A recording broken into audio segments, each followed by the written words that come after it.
Assalamualaikum warahmatullahi wabarakatuh. Alhamdulillah wassalatu wassalamu ala Rasulillah wa ala alihi wa sahbihi wa mawalah, amma ba'du. Kultum tarawih malam ini saya ingin sharing tentang firman Allah Subhanahu wa taala dalam surah Al-Mu'minun ayat 102 dan 103. Ayat itu menjelaskan tentang nasib kita nanti di akhirat. A'udzubillahi minasyaitonir rajim. Faman saqulat mawazinuhu faulaika humul muflihun wa man khaffat mawazinuhu faulaika alladziina khasiru anfusahum fi jahannama khalidun. Faman saqulat mawazinu, barang siapa yang nanti di akhirat saat ditimbang amal-amalnya kebaikannya itu berat, kebaikannya lebih berat daripada keburukannya, pahalanya lebih berat daripada dosanya, maka merekalah orang-orang yang beruntung, maka merekalah orang-orang yang akan mendapatkan kemenangan yang besar. Dalam surah Al-Qari'ah, orang-orang yang timbangan kebaikannya itu berat disebut fahuwa fi isyatir radiyah, maka dia akan memasuki kehidupan yang penuh dengan keindahan dan kenikmatan, yaitu surga. Di ayat ke-103, waman khaffat mawazinu, barang siapa yang nanti ketika ditimbang amal-amal hidupnya dan faktanya timbangan kebaikannya ringan, berarti keburukannya lebih banyak, lebih berat daripada kebaikan, dosanya lebih berat, lebih banyak daripada pahalanya, faulaika alladziina khasiru anfusahum, maka merekalah orang-orang yang merugi, fi jahannam khalidun, dan mereka akan tinggal di neraka jahanam, khalidun, kekal. Dalam ilmu akidah, khalidun ada dua jenis, ada khalidun abadan dan khalidun muaqqitun. Khalidun abadan adalah kekal selama-lamanya, tidak akan keluar dari neraka, selama-lamanya di neraka. Mereka adalah orang-orang kafir dan orang-orang munafik. Yang kedua ada khalidun muaqqitun, mereka kekal tapi tidak sementara, ada batas waktu. Ketika batas masa siksanya selesai di neraka, maka dengan rahmat Allah mereka akan dikeluarkan dari neraka itu, dan dengan rahmat Allah mereka dimasukkan ke dalam surga. Siapa mereka? Yaitu orang Islam yang dosanya banyak, orang Islam yang fasik, orang Islam yang zolim. Jadi orang Islam itu happy ending, orang mukmin itu happy ending. Walaupun ada yang ke neraka dulu, kalau dalam hatinya ada iman, dia akhirnya akan dimasukkan ke dalam surga.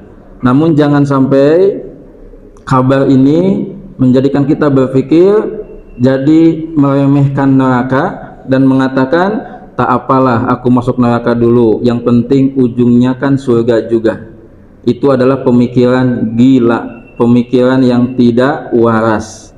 Saya sering membuat perumpamaan, kalau Bapak Ibu diajak ke Pangandaran, satu melalui jalur kereta VIP, di sana ada konsumsi, kelasnya bagus ya, atau naik bus, ada konsumsi juga di sana, atau mau jalan kaki, atau jalan kaki tidak ada konsumsi, setiap 100 meter digebuk ku panitia.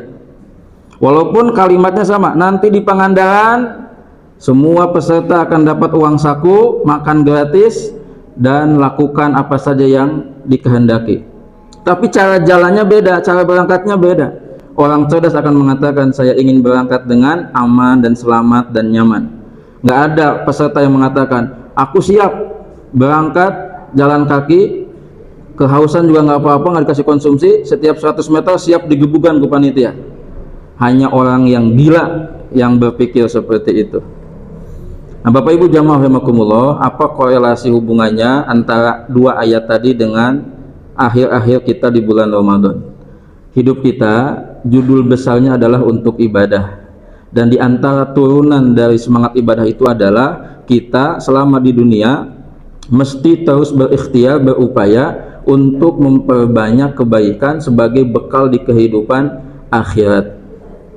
Dan Ramadan adalah kesempatan emas yang Allah berikan, yang Allah ciptakan untuk kita, satu, dosa-dosanya jadi berkurang, bahkan diampuni. Bahkan kalau melihat makna Allahumma innaka afuwun tuhibbul afwa fa'fu anni, afun itu beda sama maghfirah. Kalau afun itu dosanya selain diampuni juga dihapus dari buku catatan. Kalau itu kita dapatkan, Masya Allah, nanti pas kita pulang kepada Allah, kembali kepada Allah, berarti statusnya pahala kita bertambah, dosa kita berkurang. Sungguh beruntung orang yang kembali kepada Allah, kondisi saldo amalnya itu pahalanya banyak, dosanya dikit. Dan Ramadan juga menjanjikan kepada kita untuk mendapatkan tambahan pundi-pundi pahala, apalagi bagi orang yang mendapatkan Lailatul Qadar. Makanya ketika kemarin malam kedua tiga bertepatan dengan hari Jumat atau malam Jumat, nggak sedikit postingan yang masuk kepada saya. Mereka mengatakan ketika malam ganjil bertepatan dengan malam Jumat, besar kemungkinan, besar harapan terjadi Lailatul Qadar. Sebagai sebuah harapan sah-sah saja. Lagian itu juga bukan perkataan Nabi, tapi perkataan ulama. Tapi menjadi sebuah keyakinan, sebuah belief bahwa Lailatul Qadar terjadi pada malam 23, itu bisa berdampak kontraproduktif terhadap etos Ramadan kita. Kenapa? Karena kalau kita sudah meyakini malam 23 kemarin malam Lailatul Qadar, maka malam 24, nanti 25 dan 27 akan mulai malas ketika ditanya, kenapa engkau nggak itikaf lagi? Dia mengatakan, aku udah dapat Lailatul Qadar kemarin. Jadi kontraproduktif. Makanya Allah merahasiakan Lailatul Qadar di 10 malam terakhir. Meskipun Nabi memberikan clue, taharrau Lailatul Qadar fil witri minal ashril awakhir. Carilah, ikhtiarkanlah Lailatul Qadar itu di malam-malam ganjil, di 10 malam terakhir. Namun tetap dia dirahasiakan agar kita terus bersemangat, terus produktif dalam ibadah di bulan Ramadan sampai akhir Ramadan. Nah, Bapak Ibu jamaah rahimakumullah, sekali lagi nasib kita di akhirat nanti ditentukan oleh kebaikan, oleh pahala sebagai hasil dari amal soleh yang kita kerjakan, ibadah yang kita laksanakan, dan ketakwaan yang kita lakukan. Tidak ada lagi yang lain. Dulu ada seorang pemuda bilang kepada saya, Pak, uang adalah power dalam kehidupan ini. Dengan uang hampir semua hal bisa diraih, dikerjakan. Saya katakan, bisa iya, bisa jadi. Dan memang kita nggak menutup mata, faktanya begitu. Hampir semua hal itu harus dengan uang. Wajar kalau kamu mengatakan uang adalah power. Tapi ingat, di akhirat yang menjadi power bukan uang. Di akhirat yang menjadi power, yang menjadi penentu kebahagiaan, kesejahteraan, itu adalah amal, kebaikan, pahala. Uang tidak akan bermanfaat di akhirat sampai uang itu dijadikan amal soleh dengan cara diinvestasikan di jalan Allah, diinfakkan di jalan Allah. Ilmu pun tidak akan berguna di akhirat sampai ilmu itu diajarkan dan diamalkan.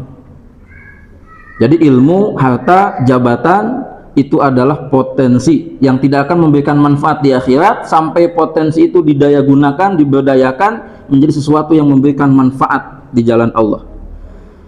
Nah, Bapak Ibu rahimakumullah, kita harus paham dengan teori ini. Betul, di dunia izzud dunia bil mal, kemuliaan dunia, kesejahteraan dunia, kebahagiaan dunia diantaranya dibangun oleh harta. Kita harus menerima teori ini, jangan munafik. Tapi harta bukan segala-galanya. Tapi di akhirat izzul akhirah bil amalis sholih ay bit taqwallah. Kemuliaan akhirat, nasib di akhirat, kebahagiaan di akhirat ditentukan oleh amal soleh, oleh ketakwaan, oleh amal soleh, oleh kebaikan, oleh pahala kita. Maka kalau kita sudah paham teori ini, jadilah manusia-manusia yang cerdas secara finansial, juga cerdas secara ketakwaan. Melek duit, melek pahala. Kita harus punya kemampuan dua itu secara seimbang.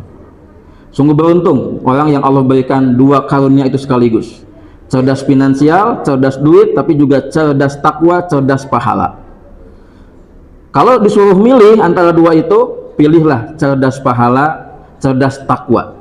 Karena dunia itu hanya sementara. Bagi orang yang sudah Allah kasih cerdas duit tapi belum cerdas takwa, maka sadarlah, duit hanya bisa membuat Anda bahagia di dunia saja. Di akhirat nasib Anda tidak ditentukan oleh harta Anda, tapi oleh amal soleh Anda. Demikian, semoga bermanfaat. Barakallahu li walakum. Wassalamualaikum warahmatullahi wabarakatuh.